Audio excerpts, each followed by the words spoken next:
દર્ભાવતીના ધારાસભ્ય શૈલેષભાઈ મહેતાના નિવાસસ્થાને સર્વોચ્ચ ઇમામની મુલાકાત। ભારત દેશના સર્વોચ્ચ ઇમામ અને ઓલ ઇન્ડિયા ઇમામ ઓર્ગેનાઇઝેશનના પ્રમુખ ડૉક્ટર ઉમર અહમદ ઇલિયાસી દર્ભાવતીના ધારાસભ્ય શૈલેષભાઈ મહેતાના નિવાસસ્થાને શુભેચ્છા મુલાકાતે આવ્યા, ત્યારે દરેક મનુષ્ય એક થઈને રહેનો સંદેશ આપ્યો હતો। દેશમાં કોઈ જ્ઞાતિ, કોઈ ધર્મ એ અલગ નથી, પૂજન કરવાની પદ્ધતિ અલગ છે। દરેક નાગરિકે એક થઈને રહેવાનો સંદેશ સાથે વડોદરા ગુજરાતની મુલાકાતે આવેલા ઓલ ઇન્ડિયા ઇમામ ઓર્ગેનાઇઝેશનના પ્રમુખ ડૉક્ટર ઉમર અહમદ ઇલિયાસી આજે દર્ભાવતી ડભોઈના ધારાસભ્ય શૈલેષભાઈ મહેતાના નિવાસસ્થાને શુભેચ્છા મુલાકાત લીધી હતી।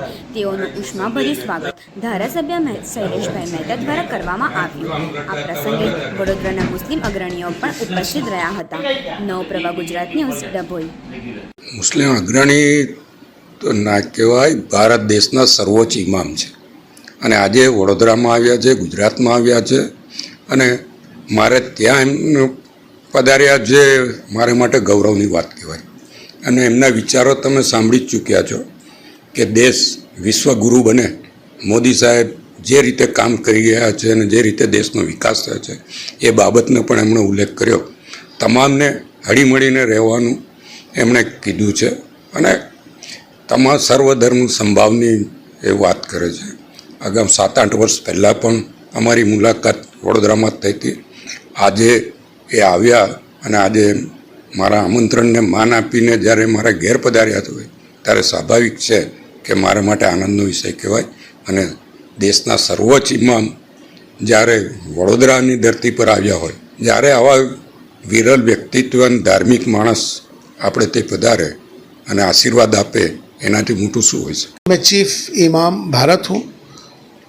तमाम सब ने यहाँ आज खुशी का इजहार किया, चूँकि बहुत दिन के बाद मेरा वडोदरा आना हुआ, तो इसी क्रम में शैलेष जी से भी मिलना हुआ है। पहले भी आया था, 7-8 साल पहले आया था, तब भी शैलेष जी से मिले थे। आज भी उसी क्रम में शैलेष जी से मिल रहे हैं। कारण तो कुछ नहीं है, लेकिन यही है कि सबको मिलके रहना है। संदेश यही देना है कि हम सब एक हैं और मिलके रहने में ही भारत को मजबूत करना है।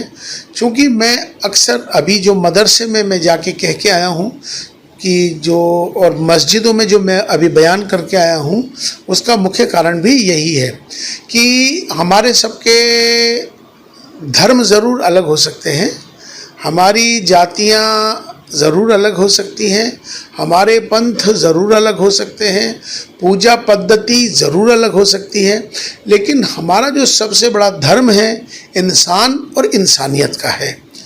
भारत में रहते हैं, हम सब भारतीय हैं। आओ हम सब मिलकर भारत को मजबूत करें, भारतीयता को मजबूत करें। राष्ट्र सर्वोपरि है।